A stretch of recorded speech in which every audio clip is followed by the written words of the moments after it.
Hi, this is Julie Murphy with Arizona Farm Bureau, and blessings to everyone on this Good Friday. And you know what? It's very appropriate that we're beginning a brand new series on wine on Good Friday, because what was Jesus's first miracle? Turning water. Turning water into wine. Yes, yes. So, again, blessings to everyone on this Good Friday. And it is Friday, it's 10 o'clock. And this whole series for probably the next 2 months will be, I'm going to be getting to hang out with my wine families. I love the Molins, first and foremost, because gosh, how many times have I now hung out with you guys? And I think when you guys were first here, at least starting your wine business, how long ago was that? In June of 2020. Okay, June of 2020. And really, that's what I need to begin to ask you. What's the genesis? What inspired this? Because I know you're an attorney, and I know you're an aerospace engineer. Yes. I retired from Raytheon Missiles down in Tucson. Oh my gosh. Okay, so this is completely different. So I'll let you start with that. Well, both of us have been really into wine for a long time. A lot longer for me than for Cindy. She sort of was a late bloomer in wine as a result of our relationship, but she has a fabulous palate and fell in love with wine. I've been an extremely serious student of wine for, 47 years probably, okay. Maybe a little longer.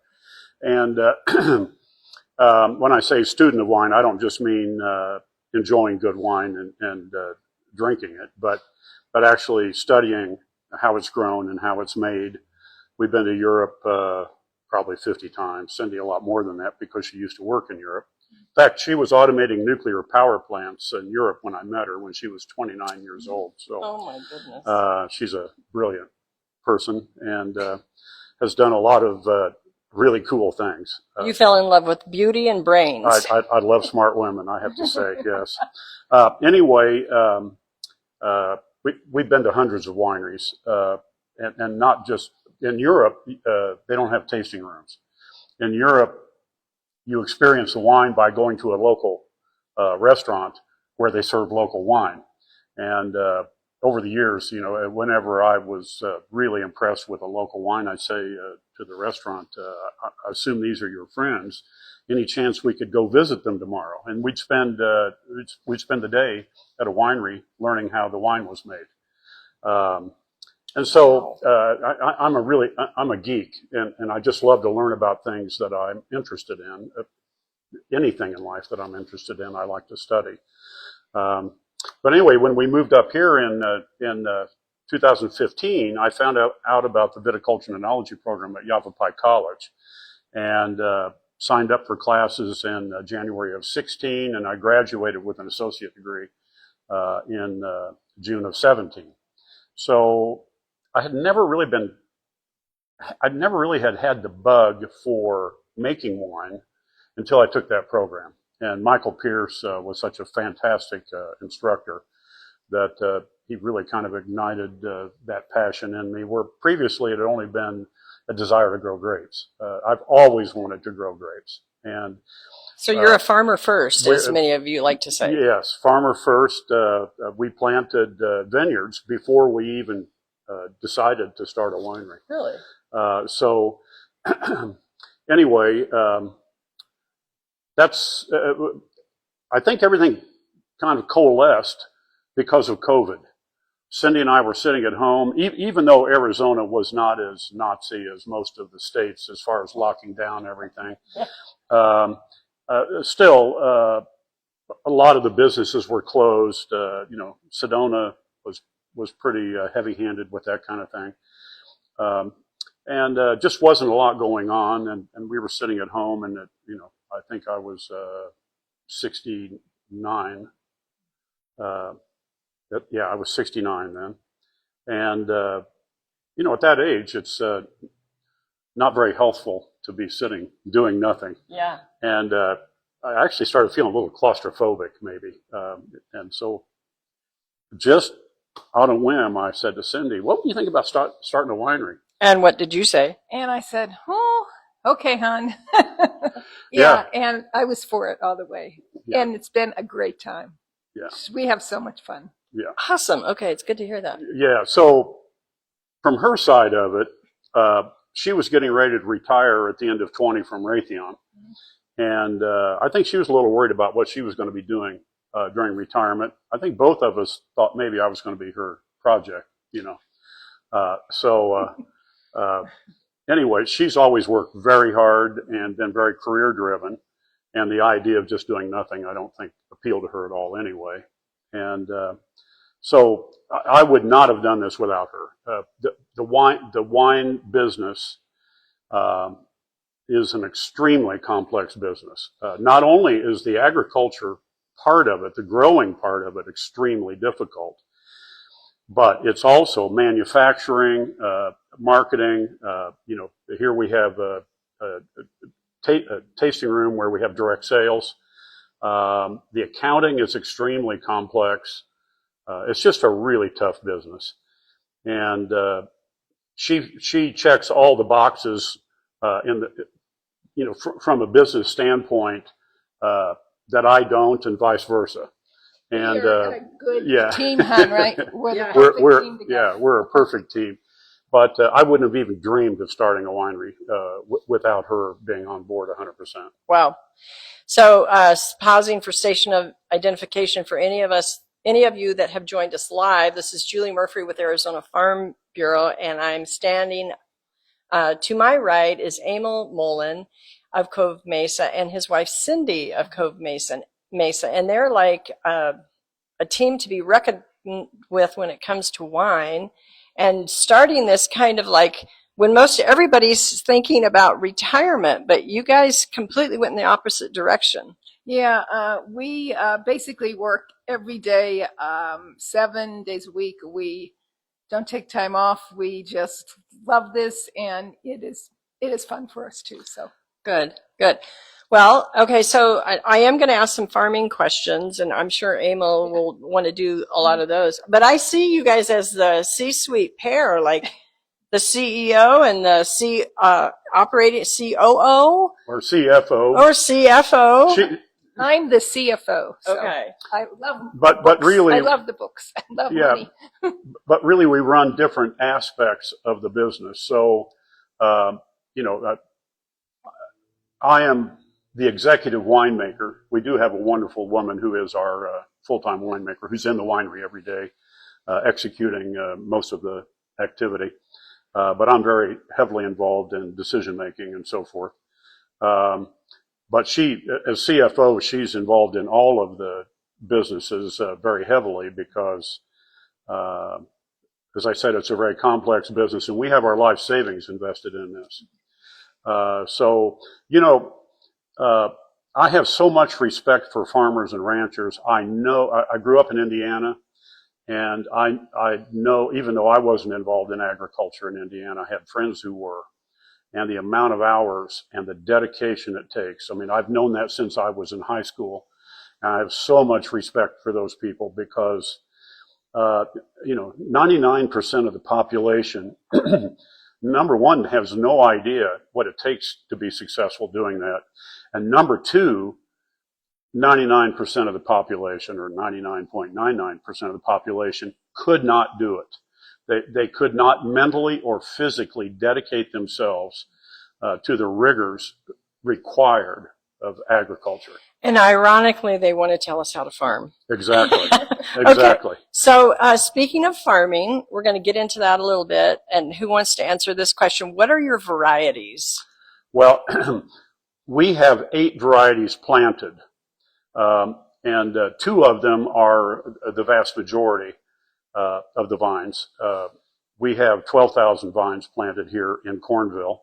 They're all planted in limestone, so it's an extremely difficult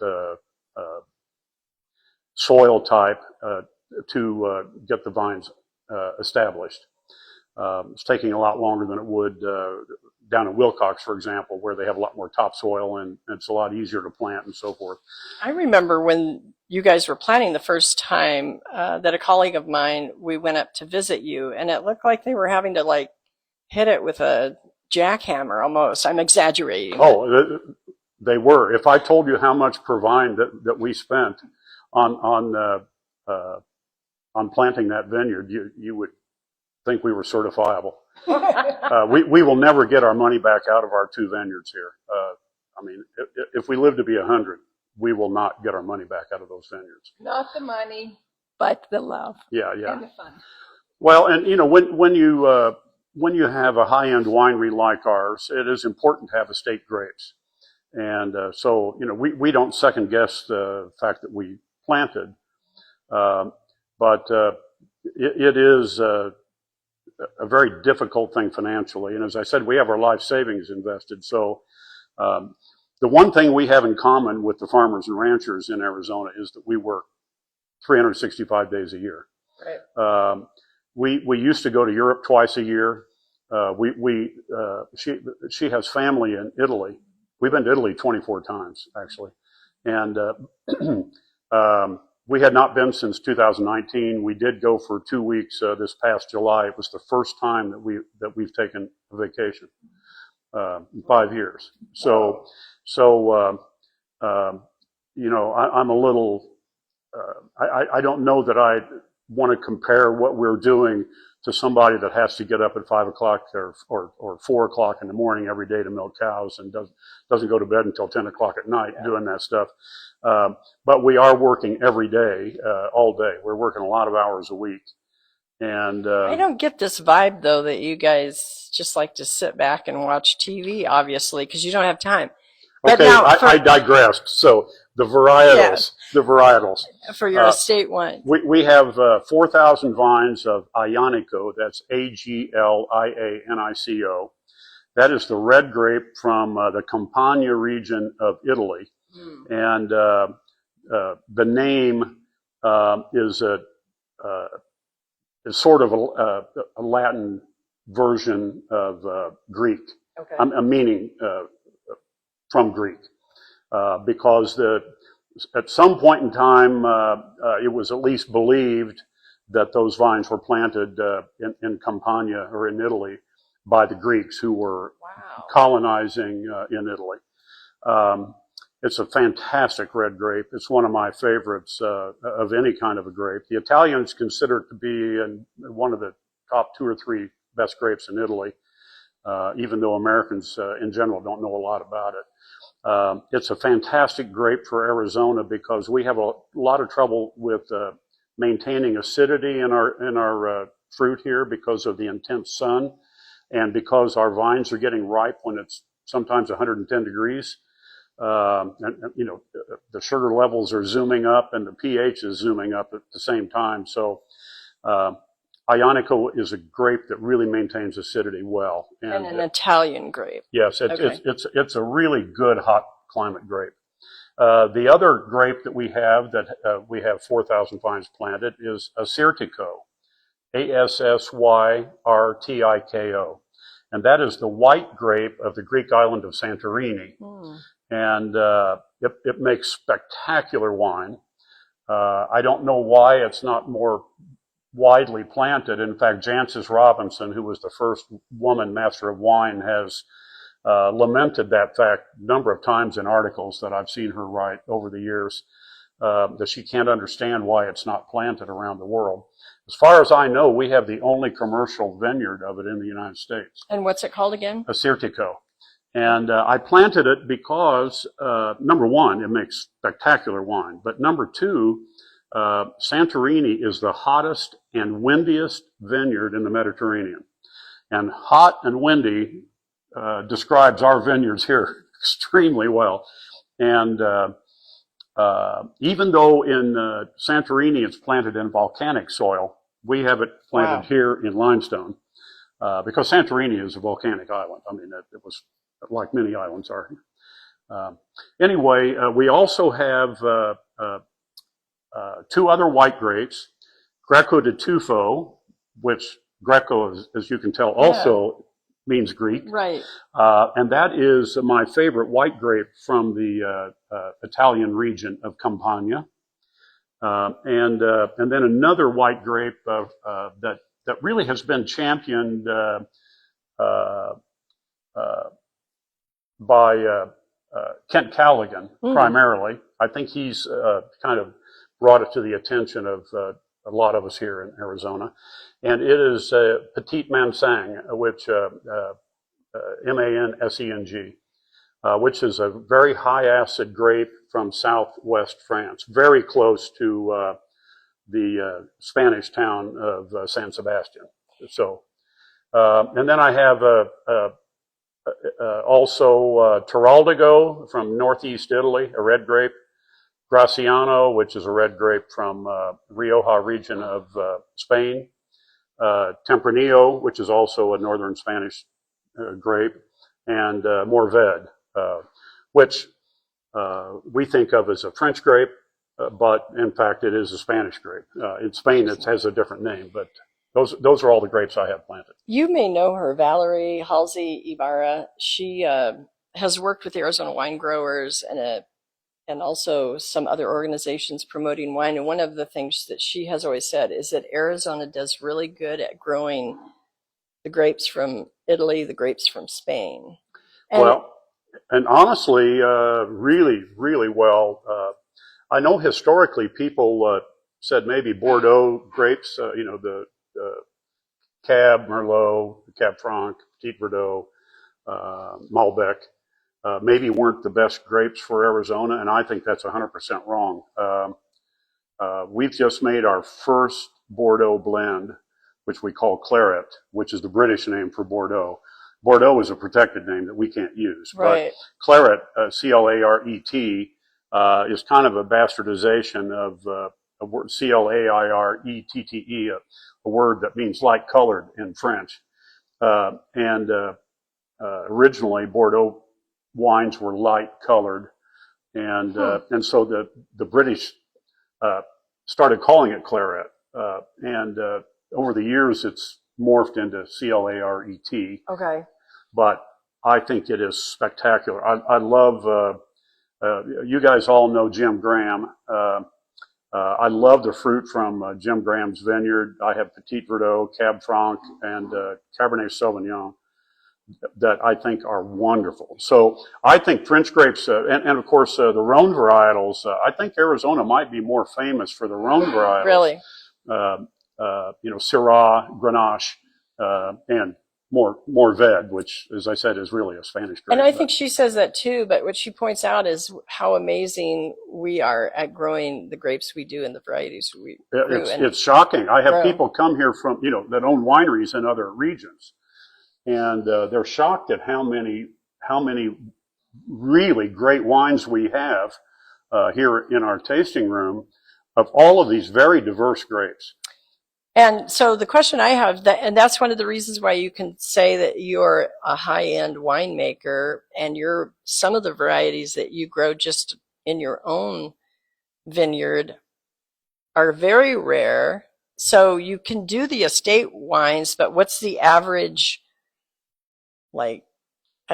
tonnage, I guess, that you would be able to get out of your estate wines? I think the target really for any vineyard around the world, usually and it depends on the varietal, and it also depends on the terroir. And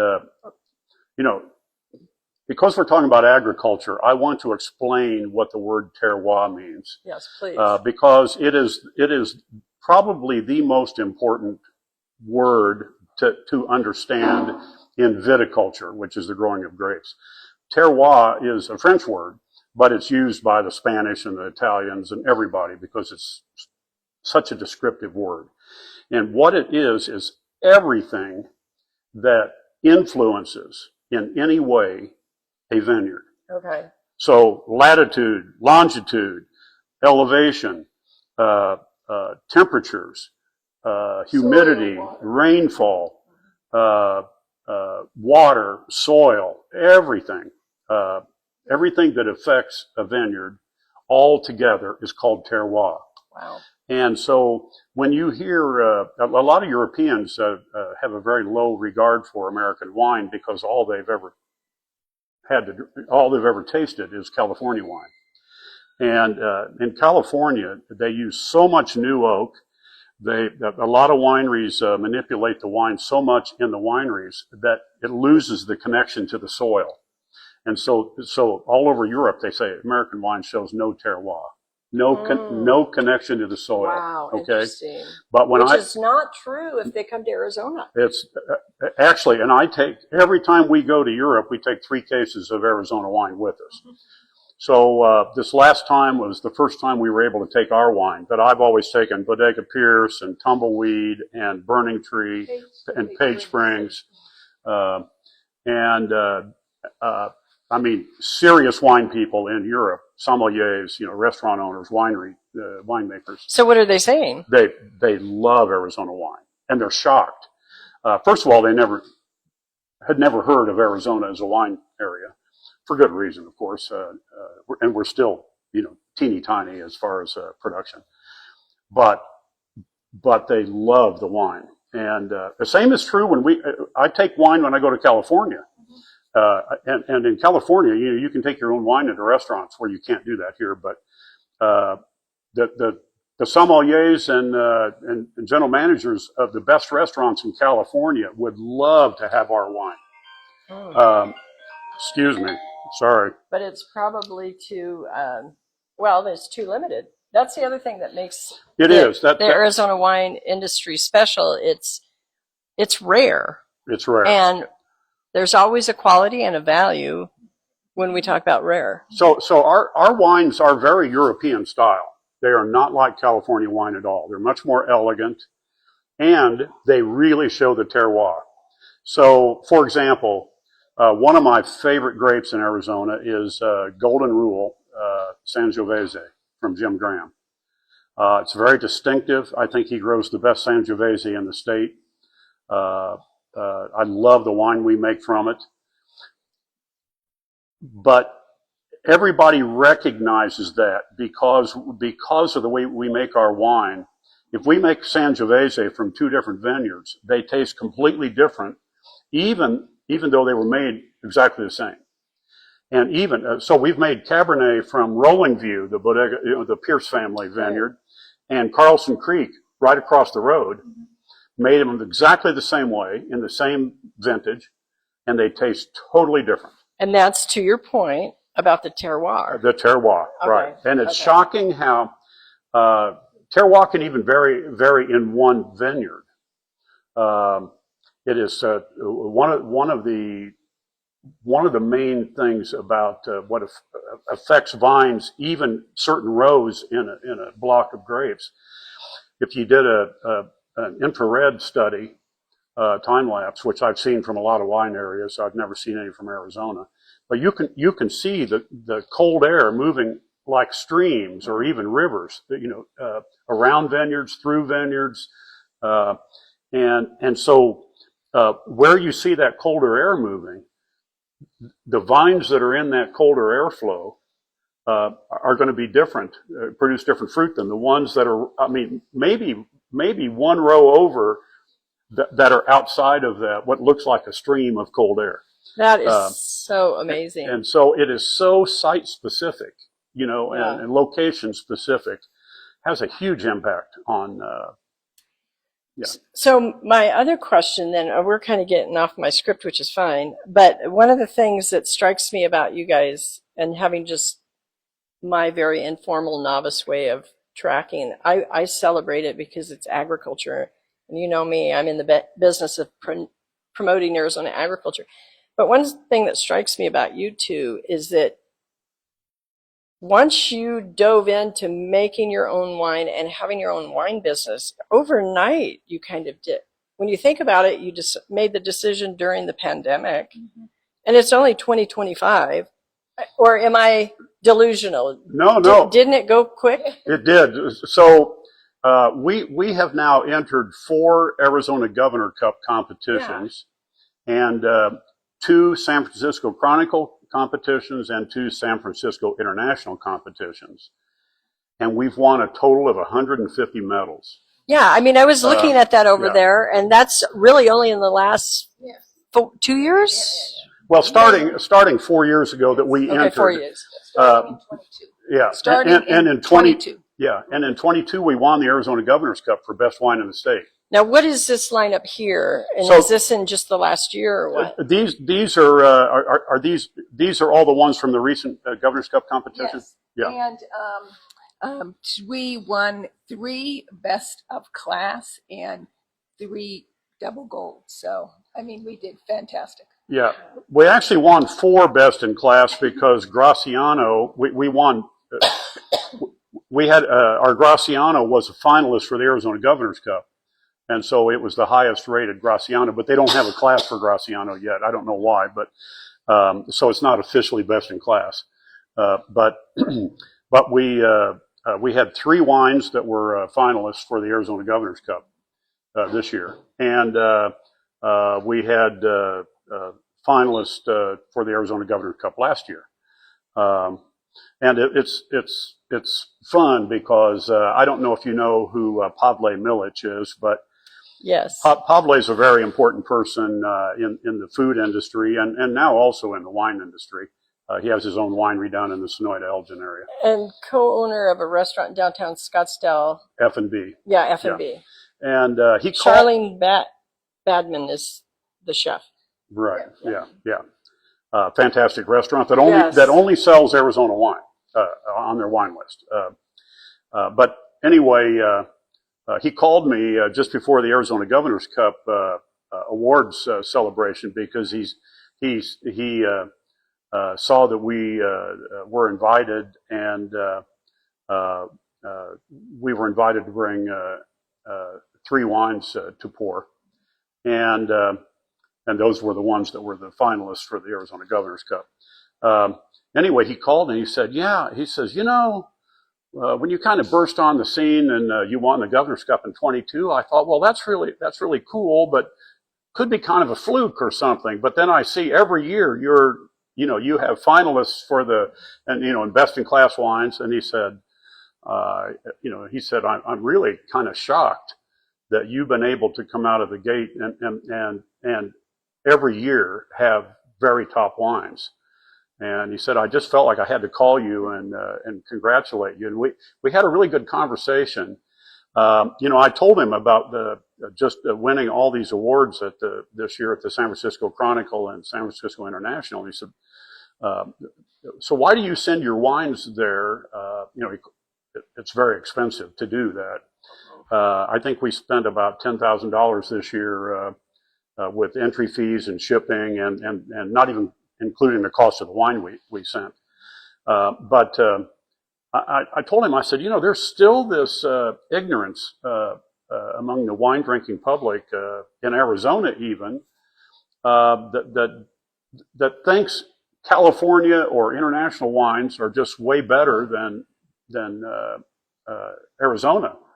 And they just have this bias that's mostly from ignorance. Some of it can be from somebody who tasted wine 20 years ago when maybe the overall quality in Arizona wasn't as good as it is now. But I said, I want the world to know that we can compete against anybody. So that's why you go to San Francisco. That is why. And we won 31 medals at the San Francisco Chronicle this year, the #1 competition in the country. Any gold in there? Yeah. Six gold, 18 silver, and 6 bronze. Wow. We actually won 2 golds for Chardonnay. Yeah. And, California is famous for Chardonnay. And we won in the $35 to $40 price range, which is, a premium price range against, I don't know how many hundred California wines. And so we're making really good wine, and the proof is in the competition and the dedication of your customers. Well, to me, the proof is in the glass. I think when people come here and taste our wines in general, they're blown away by the quality without thinking anything about competitions. But for people who haven't had an opportunity to taste our wine and develop their own opinion, I think it's really reinforcing to have such success at the competitions. That is so awesome. And I've tried your wines and I love your wines. And thank you for all the support that you guys give us at Arizona Farm Bureau just by being members and involved in leadership. Well, thank you. Saw Emil yesterday and at the board meeting, the Arizona Farm Bureau board meeting, and then so you had to drive all the way into the valley, and today I'm driving all the way up here. So that was to pay you back for the drive. But I want to ask, so you identified, Emil, the challenges of just maintaining and producing the vineyard. But I want to ask Cindy, from your perspective, what are your challenges? What have you seen as challenges as you dove headfirst into this new venture during the pandemic? Probably that we purchased this building, and then we had to do a total renovation, which we thought would cost so much and we thought would take so long. Well, both were double. So that was kind of hard. And when did you open up? October of 22. So from This tasting room. Yeah, October of 22, this tasting room. From your perspective, then also, they're managing the books, the finances. I'm sure your background, your expertise in all these things, but what are the challenges of that? So we do whatever it takes to get the job done. I can run the budget very, very well. For example, for the first 9 months, I worked in the kitchen every day. Oh, wow. Cooking food, doing the dishes, doing everything, because I was trying to balance the cost. So I was there every day, 7 days a week, cooking, mopping, doing everything. So that was kind of hard for me, but I will do whatever it takes. So you saw a shortfall in the budget, and you said, okay, I can fix that by doing it yourself. I'll just work, without pay. So Yeah. So one of the things that people don't understand about this business is, number one, it takes quite a few years to get a vineyard producing. But even though we purchase quite a few grapes from really top vineyards around Arizona, all of our red wines stay for 2 years in barrel. Yeah. Okay, I mean that's a huge amount of money sitting there doing nothing, right. To the bottom line, except taking money from you guys. From us, yeah. So it's a really difficult business. It's very capital intensive. I think in general, a really well-run winery like this is not going to cash flow for 7 or 8 years. I'm not talking about being profitable. I'm just talking about cash flowing. Okay, Wow. So it's This is not for the faint for heart. No, it's faint not. of heart. Especially when, as I said, we've invested our entire life savings in this. So, But you're not looking at it with regrets and hesitations. No, not at all. I mean, Never. This is our life. I saw a fabulous video this morning on Fox News, an interview of a family.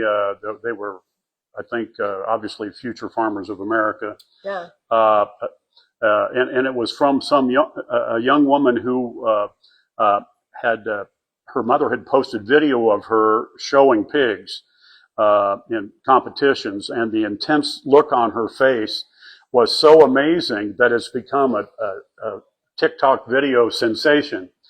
And it was so much fun for me to see that on that video on Fox News. So, I mean, millions and millions of people saw that today. And it's so rare for that kind of personal look at agriculture to be shown on a national news thing. And we've actually gotten quite a bit here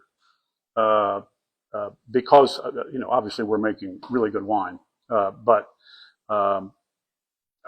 I think people are interested in what we are doing.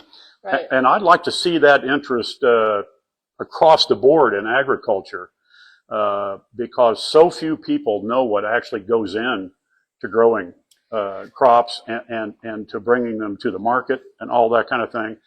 And it should be something that is out in the forefront all the time. Right.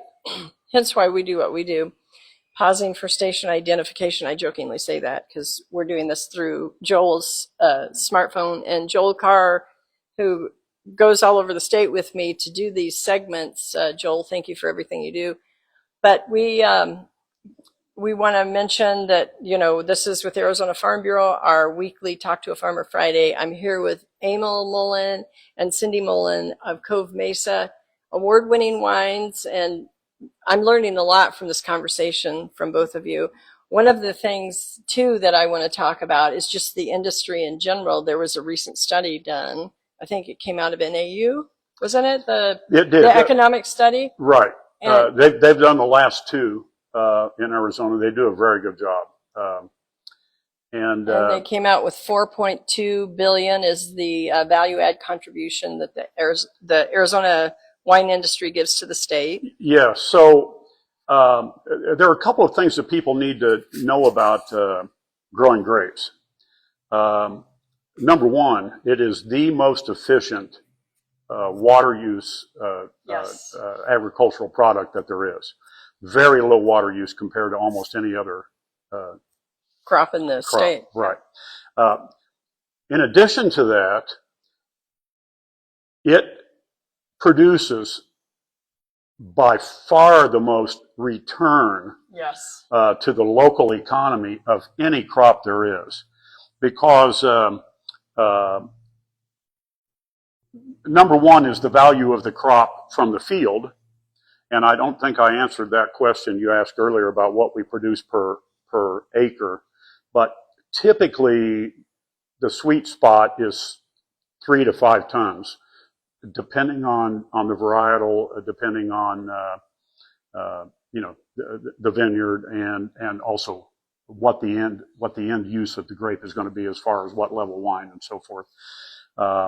And so the good vineyards try to keep the production in that range. Right. But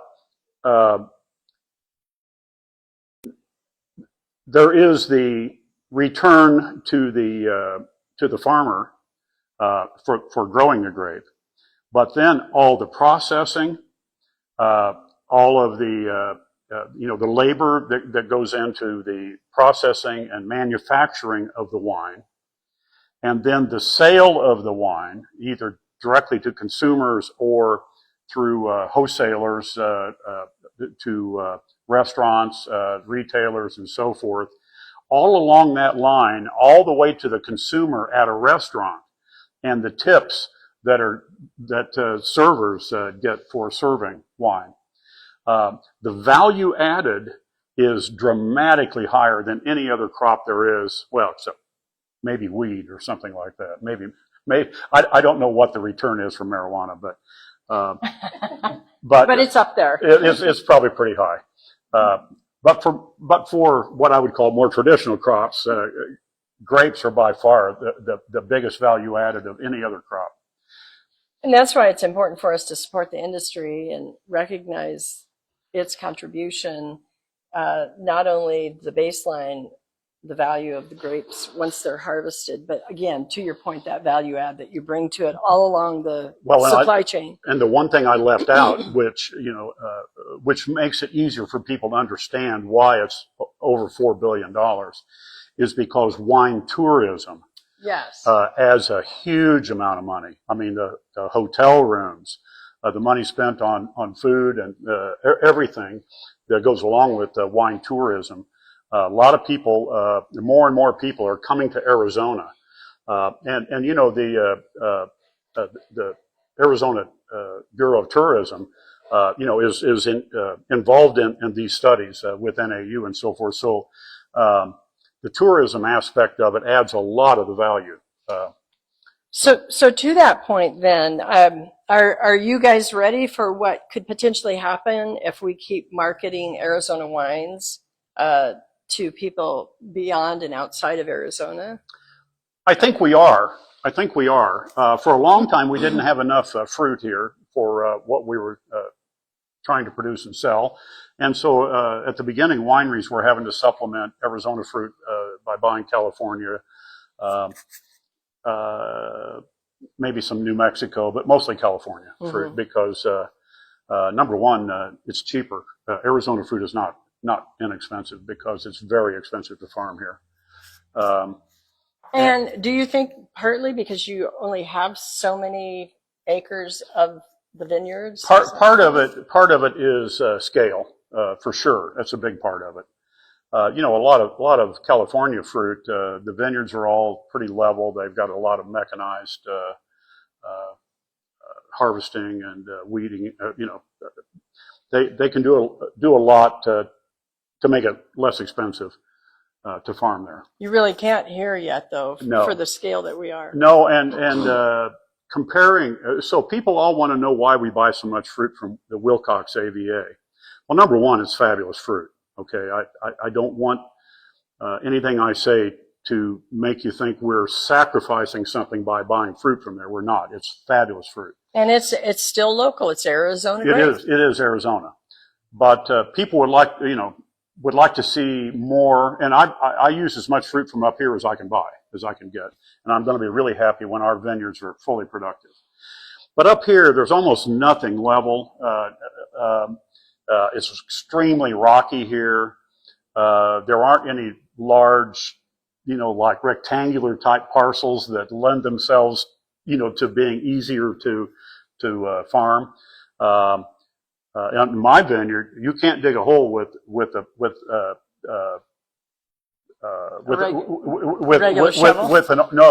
auger on the back of a tractor. Oh, really? There's not enough downforce because of all the rock in the ground.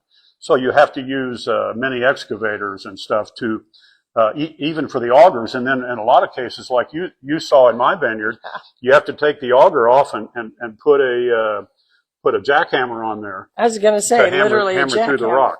And so anyway, it is so much more expensive to farm up here that we're never going to compete with Willcox volume-wise. Right. Okay, and I'm very happy that we have good relationships with fantastic vineyards and fantastic people down in the Willcox area to buy fruit. Yeah, and I believe the percentage I've been told is that 85% of the vines are planted in Willcox. Yeah, I'm not like sure that. it's quite that high Okay. now, but I always use 80%. I've heard recently some people using 75%. But There you go. So that means we're getting them planted. yeah, so we recently started buying fruit from a vineyard called Assyrtiko Vineyard, which I think is in Kirkland or Skull Valley, or anyway, it's not here in the Verde Valley, but it is up north. Okay. North, closer to Prescott, and the fruit from there is spectacular from that vineyard. It's fantastic fruit, and I think as demand grows, I believe that there will be new vineyard areas identified. I mean, I've talked to some people in the wine industry up here who have identified certain areas that they would love to plant vines. That where there's nothing, probably within 50 miles, no vineyards, maybe farther. So I do think young Arizona has some vineyards, Vidal Blanc primarily, and the fruit from there is spectacular. So I know there's a pressure on Willcox right now with an AMA that's been put in place that needs to be gotten rid of. It's a horrible thing that does not address the issues at all. But it's going to make it more difficult to expand in the Willcox area. Yeah. And I would say no matter what happens there, it's going to be difficult to expand. I'm hoping that they can address some of the big water users there. I mean, there are 2 water users there that use more water than all the rest of the agriculture in the Willcox Basin. So if they don't address those big water users, then it's going to really limit what everybody else can do, including the vineyards. And water is always a big issue in Right. Arizona with farming. Right. but it's the issue we definitely have to get resolved, because a lot of times we can grow twice to quadruple what some areas of the country. With alfalfa, we can get 8 cuttings.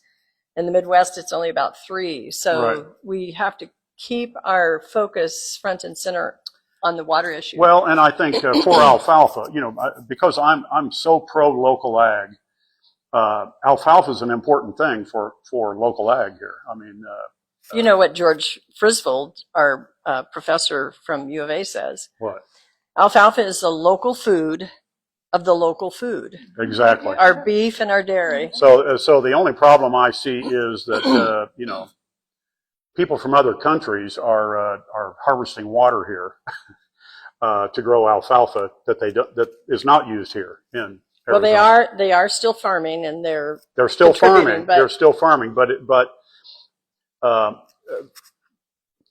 if you're farming a higher water use crop, there should be a local reason why it's necessary to do that, and I'm all for doing it.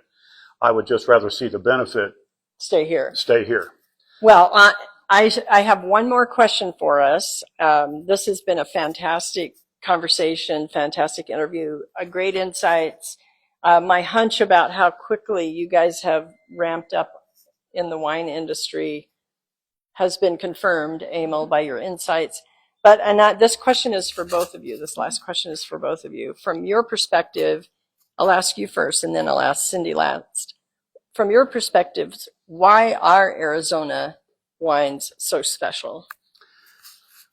Well, besides some of the things we've already talked about. So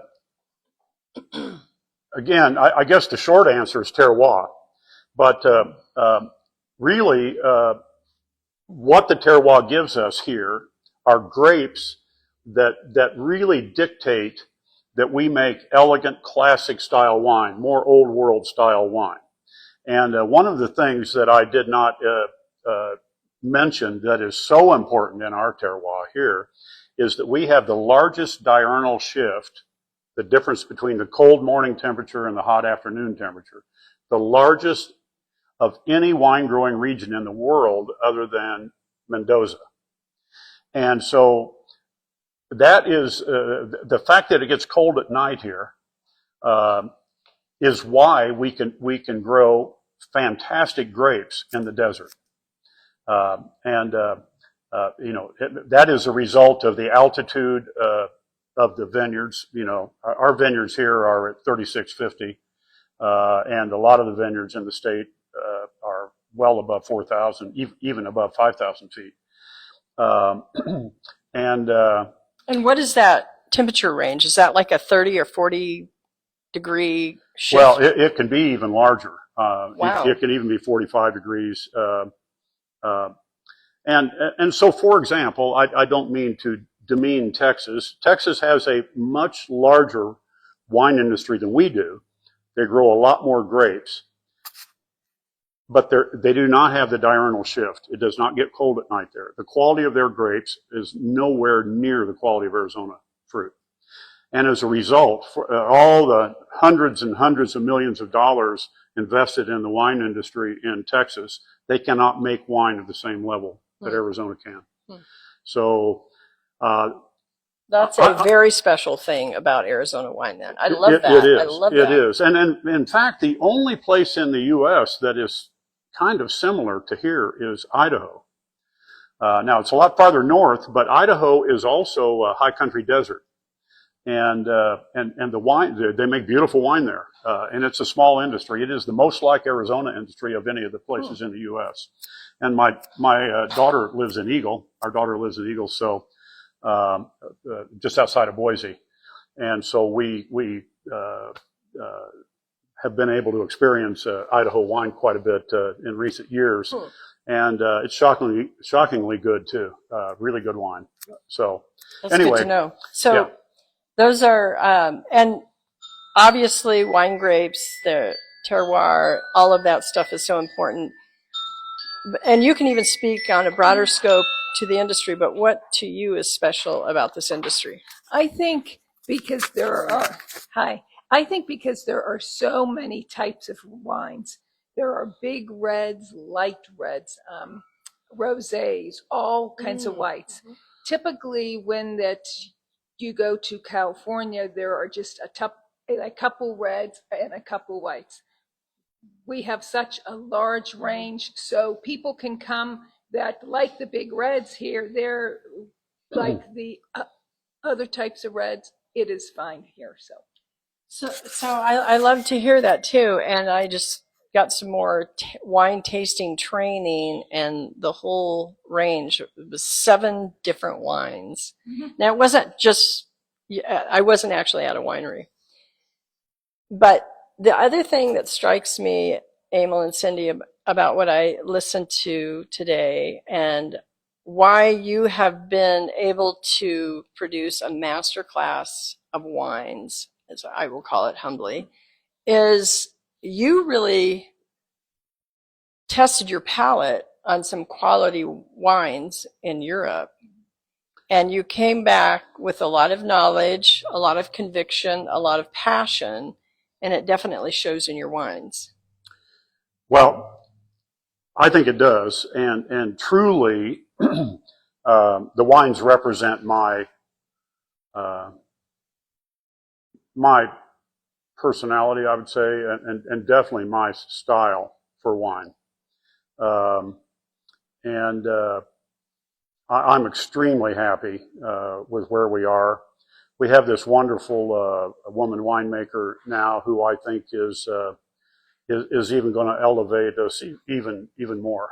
That's awesome. So can we give her, or do you want to give her number or her name away? Oh, sure. Yeah, sure. Secret? Her name's Tiffany Mencaci. Awesome. And she very educated. She has a bachelor's in biochemistry, summa cum laude from Texas A&M, and also a master's in hydrology from Boise State, summa cum laude. And wow. She taught physics for a few years in high school and decided she didn't really like doing that. So she quit and went to California and started working in some wineries there because she had enjoyed fermentation science as part of her biochem degree. And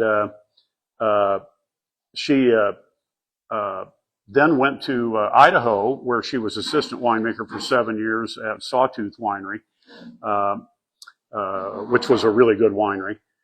And then she became head winemaker back in Texas at in the town of Santa Fe, Texas, which is about 10 miles from Galveston.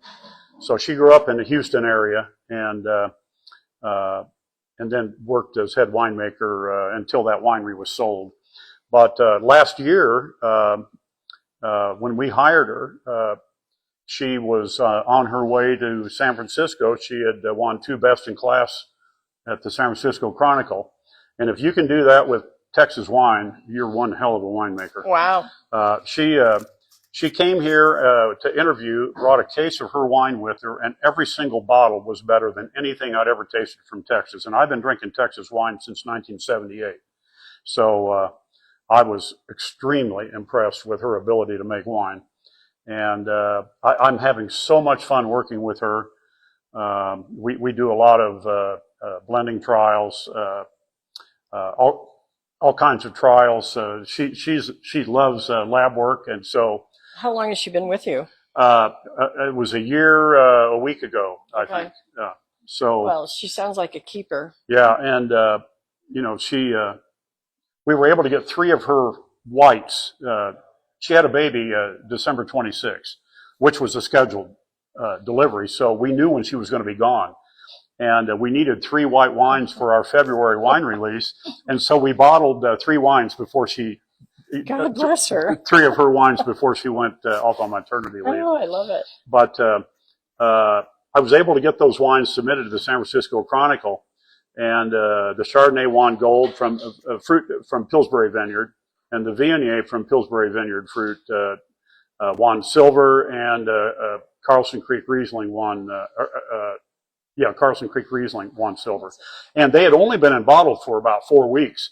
And so Wow. they were still suffering bottle shock. All three of those wines are twice as good now as they were when they won those awards. One of the things I'm discovering as I talk to my winemakers is I think in conclusion they do. I feel like your wines have a personality, that there's a personality in that bottle, a genie in that bottle. Mm-hmm. But listen, thank you so much. This has been a fantastic interview. And Joel, did we have anybody that sometimes we get comments, questions? So stay with us for those that joined us live, and we'll watch this video later. We've got 2 months of this, and we're going to learn all about Arizona wine and celebrate it. These two lovely people just taught us so much and taught us how special our Arizona wines are. So we're going to celebrate them. And I'll see you next Friday. Thank you.